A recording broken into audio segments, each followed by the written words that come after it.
Hello, hello! Bienvenue sur Rock Your Podcast, le podcast qui t'aide à propulser ton business grâce au podcast. Ici Mariama, podcasteuse et podcast mentor. J'ai à cœur de te partager ici les meilleurs tips et stratégies pour faire de ton podcast la vitrine de ton business. Et cette semaine, j'ai au micro Claire Vitou, coach en productivité et en organisation pour les entrepreneurs débordés.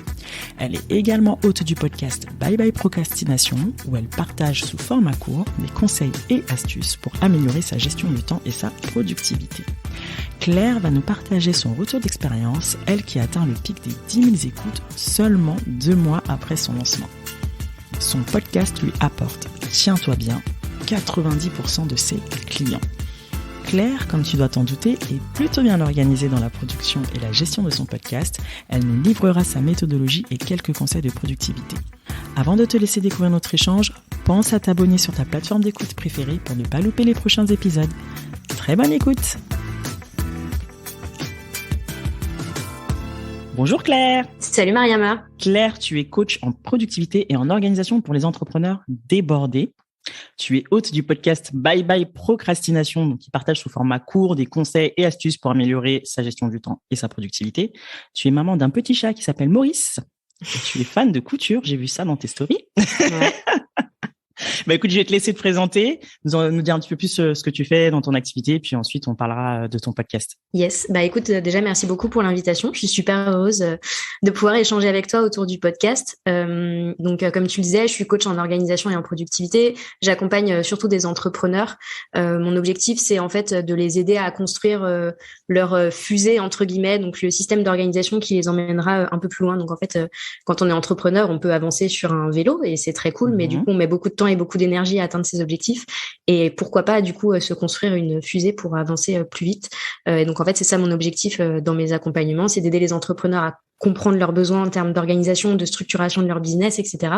Et puis après de mettre en place des outils très concrets pour leur permettre d'avancer. Et tu t'es lancé il y a combien de temps? Ça fait un petit moment. Alors sachant que mon business a évolué dans plein de directions différentes avant d'être ce qu'il est aujourd'hui, mais ça fait maintenant 5 ans que j'ai quitté le monde du salariat pour me lancer à plein temps. C'est un peu vertigineux, je t'avoue, mais voilà. La belle aventure, quoi. Le fameux parcours, le fameux marathon de l'entrepreneuriat. Donc, tu as fait évoluer ton business au fil des années, c'est super. Donc, c'est des entrepreneurs qui sont solopreneurs ou est-ce que tu as aussi des petites équipes que tu accompagnes? Plutôt des solopreneurs. Clairement, ma spécialisation, c'est l'organisation personnelle. Après, ça n'empêche pas que dans l'organisation personnelle, on va toucher à des choses qui vont anticiper en fait le passage de solopreneur à potentiellement entrepreneur avec une équipe ou avec des freelances autour de soi. Typiquement, quand on va parler de process, de structurer des process dans son activité, de commencer à avoir les premiers réflexes pour déléguer, même si c'est pas forcément intégrer quelqu'un à son équipe à temps plein, mais ça peut être déléguer des choses à des freelances ou à des prestataires par exemple. Bah écoute, je propose qu'on parle de ton podcast maintenant que tu as lancé ça fait même pas encore 1 an, bientôt 1 an. Ça fait bientôt 1 an, ouais. Ça va faire bientôt 1 an. Ce sera le 15 février, la date anniversaire. Oui, bientôt. Alors, comment tu as eu l'idée de te lancer dans le podcasting? En fait, ce que je te disais, ça fait 5 ans que je suis entrepreneur et j'avais à la base, tout a commencé sur Instagram. À la base, je partageais, à l'époque, c'était un bullet journal sur Instagram. Et puis, mon audience a commencé à grandir. Je me suis sentie à l'étroit sur Instagram et j'ai ouvert un blog, du coup, sur lequel je partageais des contenus plus longs, toujours autour de l'organisation et de la productivité. Et en fait, début 2020, j'ai commencé un peu à être fatiguée d'écrire sur le blog. Je savais plus trop. C'est pas tellement que je savais plus trop quoi dire, c'est plutôt que je manquais de feedback sur ce que je faisais. Il y avait pas ce lien, tu vois, avec l'audience que j'aspirais à avoir sur le blog. J'avais assez peu de commentaires, assez peu de feedback, et du coup, je trouvais ça très frustrant. J'avais l'impression d'écrire dans mon coin, mais qu'en fait, ça n'intéressait personne. Il y avait des visites sur le site, clairement, et j'avais quand même un gros trafic, mais c'était hyper frustrant en fait d'avoir l'impression d'écrire des trucs et de pas avoir de feedback. Du coup, j'ai un peu délaissé cette partie blog pour m'occuper sur d'autres choses. Et puis fin 2020, je me suis dit non mais en fait peut-être ça vaudrait le coup de tenter le podcast. Alors je ne connaissais absolument rien au monde du podcasting. J'écoutais des podcasts vaguement, mais pour être hyper honnête, je suis pas une très grosse consommatrice de contenu, donc j'avais pas forcément, tu vois, les codes, les trucs, donc voilà. Donc ça a commencé à faire son petit bonhomme de chemin, et puis j'en ai discuté un petit peu autour de moi, et puis avec des potes entrepreneurs. Et au final, de fil en aiguille, je me suis dit bon bah vas-y, go, je le fais. On verra bien. J'ai pas grand-chose à perdre au final, et c'est comme ça que j'ai décidé vraiment de me lancer dans le podcasting. Clairement, ça m'a pris 3 mois pour lancer mon podcast. Ouais, ce que j'allais dire, t'as fait vite, hein. Bah, moi, j'ai l'impression que c'est une éternité parce que dans mon référentiel, 3 mois, c'est très long. Ah ouais. Mais du coup, oui, enfin, moi, j'ai l'impression que ça a mis un petit peu de temps à mûrir, etc. Mais au final, oui, c'est vrai qu'à posteriori, c'est allé relativement vite. Ah bah oui, parce que moi, je suis, il y a des personnes qui me disent, bon, moi, j'ai eu l'idée de lancer un podcast il y a 1 an, il y a 2 ans. Toi, fin 2020, t'as l'idée, 2021, début 2021, c'est sorti. Efficace, reine de la productivité, hein, on voit. C'est super. Et donc, tu t'es fait accompagner, du coup, dans la création de ce podcast ou tu t'es lancé en mode autodidacte, t'as cherché un petit peu dans ton coin? Je me suis pas vraiment fait accompagner. En fait, je travaillais déjà régulièrement avec Anastasia, qui est une copine qui est coach podcast. Oui, et le podcastorise. Ouais. Exactement. Et en fait, je me suis pas fait accompagner à proprement parler. Par contre, en fait, on était partenaires d'objectifs, donc on discutait hyper régulièrement sur nos objectifs, les projets qu'on avait, etc. Et du coup, quand j'ai commencé à évoquer l'idée du podcast, et quand ça a commencé à vraiment mûrir dans ma tête, je me suis dit je vais demander à Anastasia les 2-3 tips hyper importants à avoir avant de lancer le podcast. Et je me suis basée sur ça. Et en vrai, je pense que ça m'a vraiment mis le pied à l'étrier quand même d'avoir ce truc de dire en fait c'est pas si compliqué, j'ai pas besoin de faire un truc parfait dès le début, etc. Donc sur ça c'était assez simple. Puis après pour être hyper honnête, je pense que je suis partie avec un petit avantage parce que mon conjoint fait de la musique, il est producteur et DJ, et du coup j'avais déjà à la maison un micro, donc ça aide pour se lancer. Ah super, t'étais équipée. Et puis j'avais aussi quelqu'un qui était capable de me composer les petits morceaux de musique dont je pouvais avoir besoin sur le podcast. Donc en fait toutes les planètes étaient alignées pour que je fasse ce truc, quoi. C'était royal. Oui, là t'avais plus d'excuses. Exactement. Là t'avais plus d'excuses. Mais c'est super. Et en plus, cerise sur le gâteau, au bout de 2 mois, t'as réussi à faire 10 000 écoutes. Donc t'as eu quand même un succès phénoménal, hein, mine de rien, parce que le podcast, c'est vrai que c'est un format qui commence à prendre de plus en plus de place aujourd'hui, en tout cas dans la consommation de contenu des Français. On est loin de nos amis américains, hein, bien sûr, mais c'est un super exploit. Comment tu l'expliques? Je pense. Alors, la première explication, c'est que j'avais déjà une communauté avant de lancer mon podcast, donc je pense que ça joue quand même beaucoup, parce que j'avais déjà des gens à qui dire écoutez, je lance un podcast, si vous avez envie d'écouter, c'est là. Donc il y a déjà ça. Donc pour ceux qui nous écoutent, si vous avez envie de lancer un podcast et que vous n'êtes pas encore prêt à lancer votre podcast, vous pouvez déjà commencer à parler de votre podcast avant même de le lancer, parce que fait ça permet aux gens d'être tenus au courant de ce qui va se passer. Donc il y a ce premier point. Et puis après j'ai fait un peu les choses dans les règles de l'art, entre guillemets, dans le sens j'ai fait une bande-annonce, j'ai publié 3 épisodes, voilà. Et en réalité j'ai un peu du mal à expliquer le succès, entre guillemets, du podcast. J'en discutais la dernière fois avec mon mentor, et parce qu'en fait il me posait la question, moi je suis intéressée pour lancer un podcast, mais comment est-ce que toi t'as fait? En fait, je sais pas trop. Je pense que le fait d'avoir une communauté a beaucoup joué, le fait d'en parler a beaucoup joué aussi. Et puis le contenu quand même, faut pas le sous-estimer. Je pense que ta stratégie de contenu aussi. Ouais, le contenu probablement que le contenu. Enfin, c'est sûr que le contenu joue aussi. Et en fait, je pense que le podcast a fait un très bon démarrage. Du coup, il est assez vite remonté en termes de statistiques dans les stats, exactement, dans les classements sur Apple, etc. Et donc en fait je crois que c'était sur peut-être le 2e mois du podcast, j'étais dans un top 10 Apple, tu vois, donc en fait hyper haut dans un classement, donc ce qui a évidemment ramené beaucoup de personnes sur le podcast. Et puis quelques semaines plus tard, il y a Amazon qui m'a mis en feature, tu vois, sur leur appli de podcast à eux. Donc du coup en fait c'est pareil, ça a vraiment boosté les écoutes, ça a poussé. Et là du coup tu vois à presque 1 an du lancement du podcast, on est autour de 275 000 écoutes cumulées sur le podcast. Ouais, j'ai un peu du mal à me dire qu'il y a tous ces gens-là qui ont écouté le podcast, mais c'est très cool, c'est très cool. C'est super parce que du coup toi t'es parti sur un format, donc j'ai vu que tu fais aussi des interviews, mais tu fais un format solo. Je pense que ça joue aussi parce que t'es sur un format court, donc c'est à peu près moins de 15 minutes si je dis pas de bêtises. Ouais, c'est entre 8 et 12-13 minutes max, quoi. Ouais, c'était un choix volontaire que tu avais fait dès le départ de rester sur du court et synthétique en termes de format. Ouais, absolument. En fait, pour moi, l'objectif, c'était vraiment de donner des petites doses comme ça à mes auditeurs, un peu comme, enfin voilà, une dose d'inspiration, une grande tasse de café, tu vois, un truc. C'était un peu ça pour moi le format dans ma tête. Et voilà. Et du coup, c'est aussi, je trouve, un format assez facile finalement à faire. Alors, ça demande de l'écriture parce que du coup, en fait, les épisodes que j'enregistre sont scriptés. Donc, je passe du temps sur le script. Et là, je dirais que c'est aussi le fait d'avoir créé du contenu depuis vraiment des années qui me permettent d'être efficace sur ce côté script. Et une fois que le script est fait, bah en fait, j'ai plus qu'à enregistrer et ça va super vite. Ça va super vite au montage. Donc j'aime bien ce format. Je le trouve assez efficace. C'est comme ça que je fais aussi.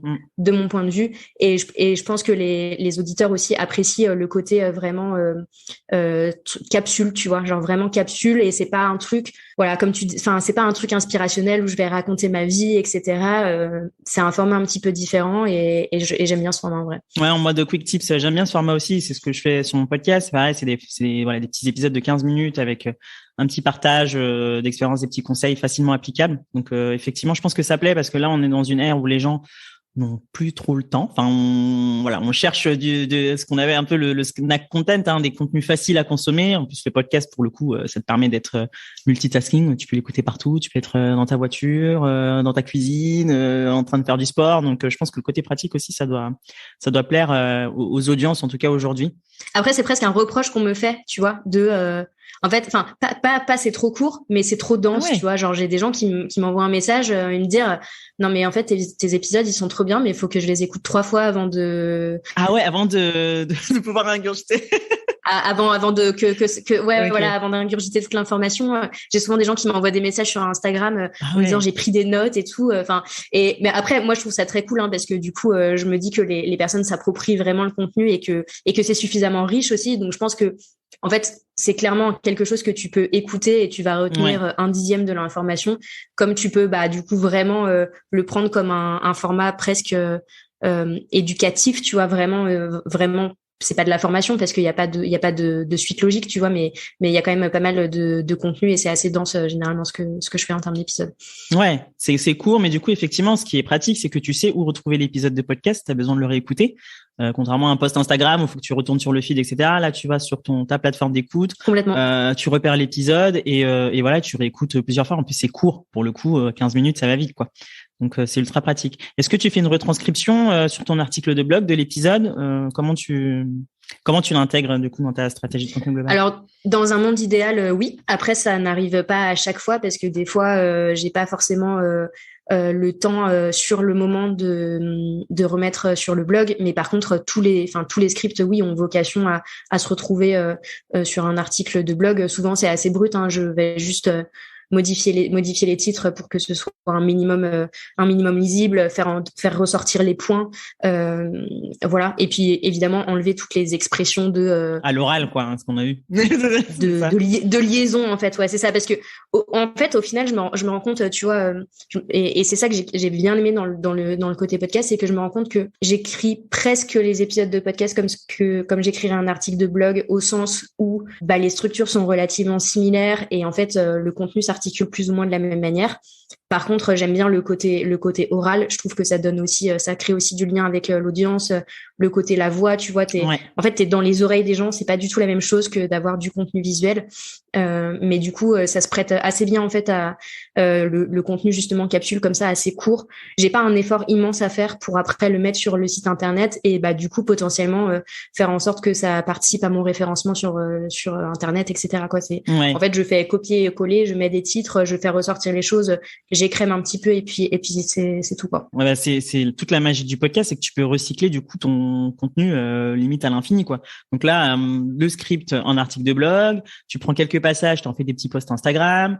Si tu t'es enregistré, tu fais une petite vidéo YouTube, ou même carrément aujourd'hui les plateformes d'hébergement te permettent de diffuser automatiquement de partager automatiquement ton épisode sur YouTube. Ça, c'est ce que je fais aussi. Le temps de pouvoir éventuellement un jour me filmer et le mettre, me filmer en live pendant que j'enregistre mon épisode. Bon, des fois je le fais en pyjama, donc ce sera pas cool. Donc j'aime bien garder cette liberté. mais non, pour le coup, c'est ce que j'aime dans le podcasting. Et effectivement, comme tu le dis, en termes d'effort, et oui, au départ, ça te demande de l'effort d'écriture, mais ça te fait gagner du temps aussi au montage, pour le coup, parce que tu as moins à réfléchir à ce que tu vas dire. Et puis surtout, c'est un contenu que tu vas pouvoir réutiliser pour ton blog et améliorer ton référencement, quoi. Donc c'est super chouette. Et c'est quoi ton processus de production du coup de tes épisodes? Sur un épisode type, comment tu t'organises? Et si tu peux nous glisser des tips de productivité au passage? Yes. Alors donc toute la production de mes contenus se fait sur Notion. Pour les personnes qui ne connaîtraient pas Notion, c'est un outil en fait qui permet de créer des espaces de travail pour organiser ses projets, ses tâches, ses notes, etc. Et donc j'ai dans mon espace Notion une partie qui est complètement dédiée à la création de contenu et dans laquelle en fait je vais alimenter au fur et à mesure toutes les idées qui peuvent me venir. Donc en fait toutes les thématiques que je pourrais avoir envie de traiter pour le podcast. Quand je mets l'idée dans mon espace Notion, en fait, je mets directement des notes. En fait, je mets directement généralement des bullet points et des petites indications de qu'est-ce qui se cache derrière ce titre ou cette expression ou cette phrase.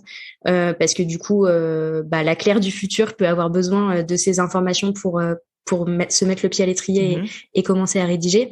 Et en fait, je vais planifier généralement mon contenu sur 2-3 mois. J'ai alors absolument aucun problème à trouver des idées parce qu'en réalité, si je regarde mon Notion, j'ai peut-être 50 idées de podcasts et on est encore qu'en janvier. Ouais, c'est bien, t'es bien parti. Voilà, mais du coup, il y a beaucoup de choses à dire, donc sur ça, je suis pas trop inquiète. Mais du coup, je vais en fait faire un premier planning d'intention. Je vais me dire ah bah là, je vais pouvoir parler de ça, je vais pouvoir parler de ça. Et quand j'ai mon planning à peu près fait, bah je prends les épisodes un par un et puis je vais commencer à les rédiger. Et donc, je rédige généralement au fur et à mesure. Donc, c'est-à-dire que je prends le temps presque chaque jour, en fait, de faire de la rédaction. Alors, de faire de la rédaction, ça peut être sur le podcast, mais ça peut aussi être sur de l'emailing, des articles et des choses comme ça. Mais en fait, tous les matins, mon rituel, c'est je vais lire. Donc, en fait, le fait de lire le matin, je suis quelqu'un du matin. Donc, en fait, mon cerveau marche très, très, très, très vite le matin. Donc, je bouquine. Et en fait, c'est ma nourriture intellectuelle. Et après, derrière, je vais me mettre à mon clavier. C'est très souvent que mes lectures vont m'inspirer des thématiques que je vais avoir envie d'aborder ou alors nourrir un épisode que j'ai prévu. Et du coup, c'est au moment où je commence à ma journée de travail que je rédige. Ça peut être, je peux y passer 10 minutes comme je peux y passer 1 heure en fonction de mon énergie, de mon inspiration et puis de ce que j'ai besoin de faire en termes de production de contenu pour les prochaines semaines ou les prochains mois, quoi. Ah, c'est marrant ça, cette idée de lire le matin pour du coup éventuellement avoir un peu d'inspiration aussi sur tes contenus. Donc c'est top. Donc tu retranscris ça un petit peu dans tes newsletters pour le coup, tes newsletters, tout type de contenu, newsletters, articles de blog et podcast. Ouais. Ok. Absolument. Super. Ouais, complètement. Là, t'es à un rythme d'un épisode par semaine à peu près, c'est ça? Un épisode toutes les 2 semaines. Toutes les 2 semaines. Alors je sais que la problématique majeure souvent quand on veut lancer un podcast, c'est de réussir à rester régulier sur le long terme. Quel est ton secret? Clairement organisation et produire en avance, quoi. C'est-à-dire que le fait d'avoir un calendrier éditorial pour moi c'est vraiment le b.a.-ba en fait parce que ça permet de se projeter, ça permet d'anticiper ce qu'on va avoir besoin de publier et de pas être trop dans l'urgence. En fait, t'arrives pas le dimanche soir en mode faut que j'ai publié un épisode demain, je suis devant une page blanche, j'ai absolument aucune idée de ce que je vais faire. Là, t'as déjà des éléments.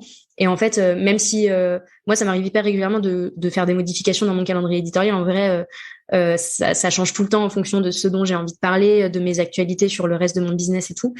Mais par contre, j'ai vraiment une trame assez claire de ce dont j'ai envie de parler de manière générale. J'ai une ligne éditoriale qui est relativement claire. Donc voilà, donc je dirais vraiment organisation, anticipation. Tu vois, là, je vais partir en vacances pendant un peu plus de 2 semaines. Il y a 2 épisodes qui vont sortir pendant mon absence. Je suis pas du tout inquiète sur ça parce qu'en fait, il y en a un qui est déjà prêt à être enregistré et l'autre, j'en suis peut-être déjà à 2/3 de rédaction, tu vois. Donc, c'est pas du tout une inquiétude pour moi d'avoir ce côté de toutes les 2 semaines. Moi, c'est un rythme qui me va. Probablement que toutes les semaines, ce serait un peu intense. Et en fait, j'ai décidé dès le début, quand j'ai lancé mon podcast, je me suis dit, j'avais fait l'expérience avec le blog de publier un article toutes les semaines et je trouvais ça beaucoup en termes de charge de travail, de temps et de charge mentale. Et du coup, quand j'ai lancé le podcast, je me suis dit, c'est très bien. Commençons avec une fois toutes les 2 semaines. Et puis le jour où j'arrive potentiellement à avoir un rythme plus important, et tant mieux, mais il n'y a pas d'obligation. Et si c'est toutes les 2 semaines, c'est très bien. Déjà, si je tiens ce rythme, ce sera très cool, quoi. Ouais, c'est super. C'est exactement ce que je recommande aussi à mes coachés. C'est de pas se mettre tout de suite la rate au courbouillon en mode je fais un épisode toutes les semaines. On commence un tous les 15 jours, c'est très bien déjà. Et puis petit à petit, comme tu le dis, si tu te sens capable, voilà, d'augmenter la cadence, et ben t'augmentes la cadence. Vaut mieux commencer comme ça plutôt que d'arriver et te dire ok, je fais un toutes les semaines, puis tu disparais pendant 3 semaines, puis tu reviens après un mois et tu fais 2 épisodes. Et enfin voilà. Donc effectivement, il faut réussir à maintenir le rythme. Du coup, tu communiques sur quelle plateforme sur ton podcast? Parce que j'ai vu que on en avait discuté la dernière fois, enfin il y a un petit moment quand on s'était rencontrés pour Change the Work, quand on avait fait le coaching avec les étudiants du CIFOP. Ton dernier post remonte à mai 2021. Sur Instagram. Sur Insta, ouais. Absolument. Donc, en fait, au final, je communique beaucoup sur ma newsletter, sur Instagram en story un petit peu. Et oui, clairement, j'ai disparu d'Instagram pour des raisons très concrètes, qui est que Instagram ne m'apportait absolument pas le retour sur investissement que j'attendais, et que du coup, c'était une décision aussi stratégique pour moi de dire à quoi bon produire du contenu en permanence si ça ne m'apporte pas de business derrière. Et du coup, j'ai un peu déserté Instagram. Là, ça va probablement changer parce que j'ai des nouveaux objectifs. J'ai aussi plus d'énergie et plus de temps à y consacrer. Donc, c'est sûr que je vais revenir sur Instagram. Voilà, je suis déjà beaucoup plus active en story. Mais clairement, pour moi, le podcast, je pense que ça m'a permis quand même de toucher une nouvelle audience. Je communique finalement pas tant que ça sur des plateformes, tu vois, pour mon podcast. Je pense qu'il y a beaucoup le bouche à oreille qui se fait au final. C'était hyper marrant la dernière fois. J'ai croisé un pote de mon copain et il me disait regarde, et il avait daté une fille qui lui avait envoyé mon podcast regarde ce truc, ça pourrait t'aider pour tes problèmes de procrastination. Le truc improbable. Et en fait, je trouve ça trop marrant d'avoir dans la vraie vie des gens qui de me dire tu vois, c'est peut-être cercle 2 ou 3, mais d'avoir dans la vraie vie des gens qui écoutent mon podcast et qui en fait se le transmettent. Mais carrément. Se le transmettent. Donc je pense que pour l'instant ça marche surtout comme ça. Et puis je t'avoue qu'en termes de stratégie de développement, ce sera probablement pas Instagram la stratégie number one. Ce sera plutôt une stratégie à base d'interviews et de pouvoir du coup dire mes invités vont faire la promotion du podcast, en tout cas de l'épisode dans lequel ils sont invités sur leur propre réseau. Voilà. Pour gagner en visibilité. Ouais. Super strat. Effectivement, si tu veux gagner en visibilité, en tout cas dans le monde du podcast, ce qui est pratique, c'est que si tu as des invités, effectivement, s'ils font la promotion auprès de ton audience, toi, tu gagnes en visibilité et tu peux recruter de nouveaux auditeurs plus facilement parce que ils t'ont découvert sur un podcast. Donc déjà, ils connaissent le format. Donc il y a moins entre guillemets d'éducation à faire sur ce canal-là. Donc ça, c'est chouette. Donc OK, donc tu es plus actif du coup en story Instagram, donc c'est là où tu vas interagir du coup avec tes abonnés. Ouais. Tu communiques, du coup, j'ai vu, je reçois ta news donc à chaque sortie d'épisode. Du coup, tu fais un petit mail, ouais. Voilà. Est-ce que du coup ton blog est actif aussi ou pour le moment tu l'as mis entre guillemets en sommeil? Ou est-ce que tu continues à rédiger des articles aussi sur Non, je continue à mettre. C'est la plupart des articles que je mets en ligne, c'est surtout les scripts du podcast en réalité, qui du coup alimentent au fur et à mesure le blog. Puis il y a probablement des choses qui vont arriver là. Je suis dans une très grande phase d'inspiration, donc j'ai beaucoup produit cette semaine. Tu vois, on discutait avant de démarrer l'enregistrement. Tu disais oui, on est sur les rotules, c'est vendredi. Là clairement mon cerveau est grillé. Je sais pas combien d'emails et d'articles j'ai écrits, mais ça commence à être un peu intense. Donc voilà, en fait il y a aussi le côté j'ai des nouveaux objectifs, donc j'ai aussi envie de produire du contenu qui serve ces objectifs. Et je pense que c'est aussi ça qui a fait, entre guillemets, que je me tiens à la régularité de mon podcast parce que je vois vraiment les résultats. Ouais. Très clairement, donc je fais du coaching individuel et 90% de mes clients viennent du podcast. C'est-à-dire que vraiment, c'est un apporteur d'opportunités pour moi qui est énorme. Et je pense que c'est un apporteur d'opportunités aussi parce que j'ai une ligne éditoriale relativement claire. De mon point de vue, on peut challenger le truc, évidemment, mais en tout cas, quand j'ai lancé mon podcast, c'était un truc qui me faisait kiffer, oui. Mais en fait, j'avais déjà 3 ans d'entrepreneuriat dans les bottes et du coup, je savais très bien que fallait pas que ce soit juste un truc qui me fasse kiffer, fallait aussi que ce soit quelque chose qui soit pensé de manière stratégique et qui me permette vraiment de toucher des gens qui deviendraient mes clients derrière. Ouais. Et comment tu as mis en place du coup cette stratégie podcasting? De manière assez organique, j'ai envie de te dire. D'ailleurs, c'est toujours quelque chose qui est en construction. Hein. Enfin, pour moi, une stratégie, c'est difficilement gravé dans le marbre. On a une stratégie à un moment pour servir un certain nombre d'objectifs et puis on a une autre stratégie à un autre moment pour en servir d'autres. Quand j'ai décidé de lancer le podcast, j'avais vraiment un objectif super clair qui était de me positionner en tant qu'experte sur organisation, productivité, efficacité, etc.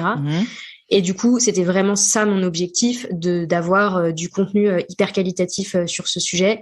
Et pour être hyper honnête, je trouve que cette stratégie a marché, en tout cas de mon point de vue, parce que déjà, j'ai, comme je le disais, la plupart de mes clients viennent du podcast. Donc en fait, ça m'a permis, je pense, d'asseoir ma légitimité auprès de personnes qui n'auraient pas du tout été touchées sur Instagram typiquement. Donc en fait, j'ai beaucoup de clients qui viennent du podcast, j'ai assez peu de clients qui sont sur Instagram. En fait, ils viennent pas par là, ils viennent vraiment par le podcast. Donc ils te découvrent via l'application, via Apple Podcast ou Spotify, vu que tu es suggéré. Exactement. Ok. Ouais. Et complètement. comment tu sais qu'elles viennent de là? Tu leur poses la question en amont, tu leur demandes voilà comment elles sont connues. Yes. Ok. En fait, quand j'onboard entre guillemets quelqu'un en coaching, la première étape c'est d'avoir un appel ensemble pour que je sois sûre que la problématique corresponde à ce que je peux lui proposer, etc. Et du coup, je demande systématiquement, qu'est-ce qui t'a donné envie de prendre rendez-vous avec moi? D'où est-ce que tu viens, entre guillemets, quoi? Et à 90%, la réponse, c'est le podcast. Ouais, super. Donc, super apporteur d'affaires. Et je me rends compte là, tu vois, après un an de podcasting, que j'ai aussi des opportunités qui se débloquent avec cette question du podcasting. Je suis sollicitée plus souvent et je pense qu'au fur et à mesure, ça fait quand même son bonhomme de chemin de ok, il y a quand même cette fille là qui parle d'organisation et de productivité et peut-être ça pourrait être intéressant de travailler avec elle. C'est super ce que tu me dis là parce qu'effectivement du coup ça prouve bien que à force de régularité, de patience, et puis en mettant surtout en place une bonne stratégie de contenu, pour le coup t'as des résultats assez rapidement quoi. Donc c'est super. Donc ton premier objectif donc c'était du coup partager ton expertise, hein, c'est ce que tu disais. Est-ce que ça a évolué en cours de route ou est-ce que tu as apporté quelques modifications, quelques optimisations à cette stratégie? Pour l'instant, pas vraiment. Enfin là, c'est vraiment, en effet, poser mon expertise et puis du coup en creux entre guillemets, l'objectif c'était évidemment de ramener des clients, d'acquérir des nouveaux clients. On va pas se mentir. Ouais. Et là, je dirais que ma stratégie change pas. Par contre, probablement que ma ligne éditoriale va être un peu infléchie puisque du coup. Sur l'année dernière, j'ai beaucoup accompagné de gens avec des profils différents, en grande majorité des entrepreneurs, mais j'avais aussi dans mes clients des gens qui étaient typiquement managers ou alors qui étaient par exemple salariés et qui avaient un autre projet à côté. Et là, mon objectif, c'est vraiment de me concentrer sur l'audience entrepreneur. Donc probablement, et c'est même sûr en fait, que je vais faire évoluer ma ligne éditoriale pour ramener un petit peu plus de business dans les contenus que je propose. Mm-hmm. Et il y aura probablement un équilibre à trouver, un peu 50-50 au début en tout cas, pour dire je sais que tous les auditeurs du podcast sont pas entrepreneurs, même loin de là, mais par contre c'est aussi du contenu et des choses que j'ai envie de partager, toute l'expérience que j'ai depuis 5 ans que je suis entrepreneur, j'ai aussi envie de pouvoir l'injecter dans mes contenus. Et autant c'était un truc dont je parlais assez peu jusqu'à maintenant, que ce soit dans mes emails ou dans mes podcasts, etc. Mm-hmm. Autant je pense que ça va arriver de plus en plus fort dans mes contenus. Et je sais que ça plaira pas à certains. La dernière fois, j'ai reçu un message sur Instagram d'un mec qui me disait non, j'ai l'impression que tu parles que aux entrepreneurs, alors que les astuces que tu partages, elles peuvent aussi s'appliquer aux salariés. Du coup, si ça peut s'appliquer aux deux, en fait, de quoi est-ce qu'on parle? C'est ça. Mais du coup, enfin, je plaisante, mais en réalité, j'adore recevoir des feedbacks. Même si vous détestez le podcast, vous avez le droit de m'envoyer des messages. C'est complètement ok. Mais du coup, voilà, il y aura probablement un infléchissement de la ligne éditoriale courant 2022. Ouais, c'est marrant ce que tu dis parce qu'effectivement, faut faire un choix de niche entre guillemets, surtout quand on a un podcast qui a pour vocation de nous aider à développer notre business. Donc oui, ça ne s'adresse pas à tout le monde, mais tu vois, tu le dis là, ça s'adresse qu'aux entrepreneurs, mais au final, les salariés aussi ils trouvent leur compte. Mais toi, ton focus, effectivement, ça reste quand même de cibler les personnes, qui potentiellement peuvent devenir tes clients. Donc ça fait sens. Et c'est vrai qu'au départ, on a un peu du mal à faire ce choix-là. Moi, je sais que j'ai des clients qui me disent, moi, je veux m'adresser aux femmes, je sais pas moi, les femmes qui veulent retrouver une vie paisible et sereine. Oui, ça reste encore trop large, tu vois. Donc, effectivement, se nicher, ça veut pas forcément dire que tu vas pas atteindre d'autres auditeurs potentiellement. C'est juste que du coup, tu te concentres quand même sur de potentiels clients. Pardon. Oula. Mais c'est ce qu'il faut réussir à garder en tête en fait à chaque fois, tout au long de ton aventure podcasting. Ouais. Sachant que moi, j'ai clairement fait l'inverse. Donc, pour les personnes qui vont nous écouter, ne prenez surtout pas exemple sur ce que je fais, puisque en fait, moi, à chaque fois, je suis partie d'une audience hyper large et je me suis dit ça marche pas très bien, il faudrait quand même que j'arrive à réduire l'audience. Donc en fait, à la base, j'avais un compte Instagram où je parlais en anglais et en français. Donc en fait, oui, c'est ce que j'allais te demander. Oui, tu faisais les deux. Donc en fait, j'avais une audience anglaise anglophone et une audience francophone. Et puis après début 2020, je me suis dit non mais en fait, c'est juste trop de travail de tout faire en double parce que mais oui, c'est ce que tu traduisais tout quoi. Ouais, c'est ça. Je faisais tout en double, très clairement, les articles de blog, tout, je faisais tout en double. Donc en fait, je me suis dit non mais à un moment, faut savoir choisir ses batailles et ses priorités. Donc je me suis dit mon objectif c'est de faire vraiment de l'accompagnement. Donc je vais pas le faire en anglais. Je me focus sur l'audience francophone. Et là je me dis ok, c'est très cool d'accompagner plein de profils différents, c'est super riche et tout et j'adore. Mais en fait, les profils qui me font le plus kiffer, c'est travailler avec des entrepreneurs, vraiment les aider à structurer leur business, etc. Et donc du coup mécaniquement, ma ligne éditoriale va changer et du coup, je vais probablement perdre une partie des gens qui étaient dans l'audience un petit peu plus large, un petit peu plus grand public. Bah tant pis en fait, c'est pas grave parce que je vais perdre d'un côté et je vais gagner de l'autre et c'est pas très grave. Ouais, bien sûr, ça te permettra d'atteindre du coup plus facilement ton auditeur / client idéal quoi. Donc effectivement, c'est ce qui compte. Bon, si tu pouvais me dire ce que t'avais apporté le podcast. Donc on a vu qu'en termes business, ça marche plutôt bien. Mais en termes perso, parce que moi, j'ai toujours que le podcast, c'est une aventure humaine aussi. Donc, qu'est-ce que ça t'a apporté personnellement? Je pense qu'au-delà de la partie business, ça m'a apporté, alors, c'est un peu entre les deux, mais je dirais un lien quand même plus fort avec mon audience. Et ça, je trouve ça hyper gratifiant parce que l'entrepreneuriat, ça peut être une aventure un peu solitaire, surtout quand on est solopreneur et que du coup, c'est quand même hyper gratifiant d'avoir du feedback régulièrement sur ça, de pouvoir engager des conversations en fait avec des gens avec qui j'aurais jamais parlé sans le podcast.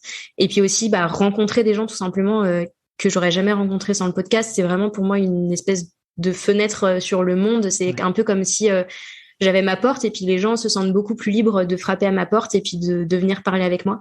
Et du coup, ça, c'est super chouette. D'ailleurs, on se serait rencontrés dans tous les cas, mais on n'aurait pas cette conversation, tu vois, sans le podcast. C'est sûr. Et je trouve que ça permet vraiment de créer des liens, de créer des dynamiques, des synergies qui sont difficilement possibles autrement. Je suis carrément d'accord avec toi. Moi, je l'ai vu avec mon tout premier podcast, Mommy Rock, où j'ai maintenant c'est même pas des business friends, je sais pas comment on pourrait appeler ça, mais des copines Insta, on va dire entre guillemets. Elles viennent me parler beaucoup plus librement, elles me font leur partage sur leur épisode de podcast, sur les invités qu'il y a eu, et puis on parle de la vie quotidienne, de notre vie d'entrepreneur, on se challenge. Donc effectivement, le podcast pour vraiment réussir à créer une connexion avec ta communauté. Je me dis même YouTube parce que tu vois la personne, mais c'est pas pareil. Parce que comme tu l'as dit tout à l'heure, on rentre dans les oreilles des gens, donc c'est vraiment intimiste quoi, et on les accompagne dans des moments de vie quotidiens, donc comme on le disait tout à l'heure, en faisant ton sport, en allant au boulot, dans la voiture, etc. Donc effectivement, la connexion qui se crée, elle est super différente quoi, et beaucoup plus forte, je trouve. Qu'est-ce que tu aurais aimé savoir avant de te lancer dans le podcast, j'entends? Je sais pas trop parce que à vrai dire, je suis pas du tout experte du sujet, je suis pas du tout experte du montage, je suis pas du tout experte de l'audio. Mais en fait, j'ai pas l'impression d'avoir manqué de quelque chose avant de me lancer. Je pense que la compétence la plus importante en fait quand on se lance, déjà c'est de savoir se lancer, c'est-à-dire de réussir à passer à l'action et de réussir un peu à dépasser ses peurs. Finalement, le podcast qui est dans votre tête, tant qu'il est dans votre tête, il n'aide personne, il ne fait vibrer personne, il ne connecte personne non plus. Donc je pense que c'est ça le premier truc. Et le deuxième truc, on en a un petit peu parlé, c'est le côté régularité, organisation. Et je pense qu'il faut pas hésiter à bien se poser la question justement de la fréquence avant de commencer, et quitte à être assez peu ambitieux entre guillemets à dire mon objectif c'est de publier une fois par mois et ce sera ok. Et en fait ce sera déjà très bien. L'objectif c'est plutôt d'être régulier et de réussir à tenir les objectifs qu'on s'est fixés quoi, un peu comme le sport, je veux dire aller dire je vais aller 3 fois par semaine à la salle de sport dès le début ça tient 2 semaines et puis après ça fonctionne pas. Le podcast c'est un peu pareil, ça demande quand même pas mal de temps, pas mal d'énergie pour le faire, et donc du coup commencer petit mais commencer quoi. Bon, tu vois, tu t'as même laissé un conseil dans la foulée, donc c'est top. J'ai 3 dernières questions pour toi. Quel est ton plus gros fail en podcasting? On en a forcément un. Mon plus gros fail en podcasting, j'ai publié un épisode avec Charlotte de Postadem. Et en fait, quand je l'ai publié, j'ai reçu plein de messages sur Instagram en mode non mais le podcast là, c'est trop bizarre, il y a des voix qui se chevauchent. Et en fait, j'avais genre foiré sur le montage. Donc ça va parce que en fait, les personnes ont réagi assez vite. Et alléluia, j'étais devant mon ordinateur, donc j'ai évidemment rectifié le tir rapidement et re-uploadé l'épisode, donc rien de dramatique. Mais je dirais que c'est ça mon plus gros fail. En vrai, qu'est-ce qui s'était passé? C'était le montage. Ouais, quand je dis fail, c'est la mésaventure relou, quoi. j'avais laissé 2 pistes Oui, que l'une t'avais sur pas mis. l'autre. Enfin voilà, oui. Et puis comme c'était un épisode de 40 minutes et que je devais être pressée ce jour-là, j'avais pas forcément réécouté tout l'épisode. Et voilà, et du coup, c'est ça le fail. Bon, très honnêtement, je pense pas que ça ait une incidence Non. majeure, ni sur l'écoute de l'épisode, ni sur le reste du podcast. T'as su être réactif derrière, donc voilà, c'est top. Ok, si tu devais, enfin là, ton invité de rêve sur ton podcast, ce serait qui? Ça peut être n'importe qui, une célébrité. Ouais, c'est une super bonne question. Je suis pas du tout une meuf people, donc je. Ah, mais tu peux avoir un auteur préféré, hein, quelqu'un que. Ouais, et bah je dirais peut-être David Allen. J'ai son bouquin là sur le bureau, Ouais. donc je pourrais. Ça super cool de l'inviter. Donc pour les personnes qui connaîtraient pas David Allen, c'est un mec qui a écrit S'organiser pour réussir ou Getting Things Done en anglais. Oui. Qui est quand même un ponte de l'organisation. Donc ça pourrait être lui, ou, et maintenant que j'y pense, ce serait encore plus incroyable, ce serait Mel Robbins, qui est une conférencière américaine. Elle a écrit plusieurs bouquins et tout. Ouais, c'est marrant parce que je l'ai vu, tu l'as mentionné dans ta newsletter et j'ai acheté récemment son livre de 5 Second Rule, enfin, la règle des 5 secondes. La règle des 5 secondes. Et c'est vraiment, enfin, je trouve que cette fille est super inspirante. Alors, c'est très à l'américaine, hein, donc voilà, c'est très chaud. Ah non, mais c'est ce que je dis, en mode storytelling. Voilà, c'est très show off, etc. Mais pour autant, je trouve que ce qu'elle raconte est hyper intéressant et son parcours est super inspirant. Donc ouais, Mel Robbins ou David Allen, ce serait vraiment super stylé. Okay. Il va falloir que je m'entraîne un peu en anglais avant d'y aller. On y croit. Bah, t'as l'air de gérer en anglais. Attends, tu tenais un compte Instagram en anglais, donc je pense que. Oui, mais bon, entre écrire et parler, c'est pas tout à fait les mêmes bails. Hein, la frontière est, ouais, j'imagine que ça, c'est pas la même chose pour le coup. Et enfin, ton podcast préféré que tu souhaiterais recommander. Ouais, je sais. C'est hyper dur parce que c'est ce que je disais. En fait, je pense que beaucoup d'invités sont là. J'ai tellement de podcasts que je ne sais pas. Ouais. Moi, c'est plutôt, je n'écoute pas de podcast, donc je ne sais pas. Comment? Ouais, je sais. Tu produis un podcast et que tu n'écoutes pas de podcast? Mais oui, mais je sais, je suis la pire élève du monde. Mais du coup, je sais pas trop quoi te répondre. Alors attends. Alors un livre à la place. Allez, on triche un petit peu. Du coup, si c'est pas un podcast, mais plutôt un livre, parce que je suis en effet une très mauvaise élève du podcasting de ce point de vue-là. En vrai, j'écoutais beaucoup de podcasts quand j'étais salariée et que je prenais les transports, mais maintenant que je travaille de chez moi et que mon transport se résume à de la chambre à la cuisine et de la cuisine au bureau, j'avoue que j'ai un peu moins ce réflexe podcast. Ceci étant dit, j'aimais beaucoup la poudre de Lorraine Bastide quand j'écoutais.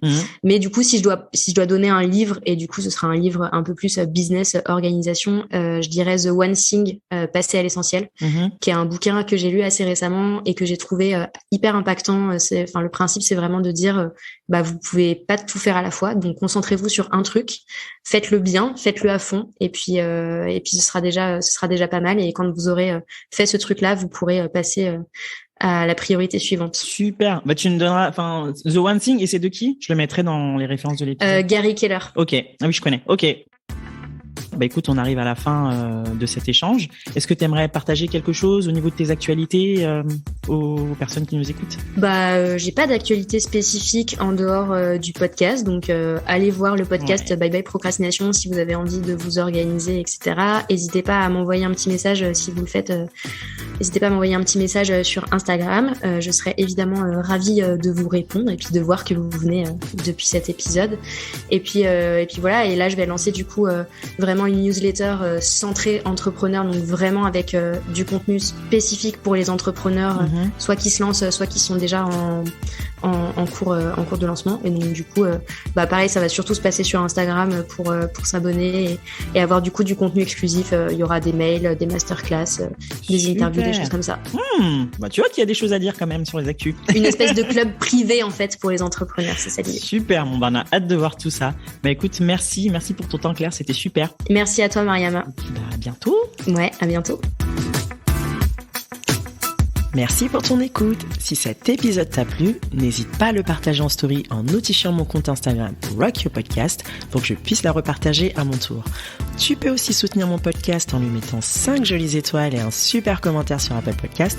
Ça m'aidera à gagner en visibilité auprès d'un maximum d'entrepreneurs qui souhaitent lancer un podcast pour développer leur business et ça m'encouragera à continuer à te fournir des épisodes de qualité. Je te dis à très vite et happy podcasting!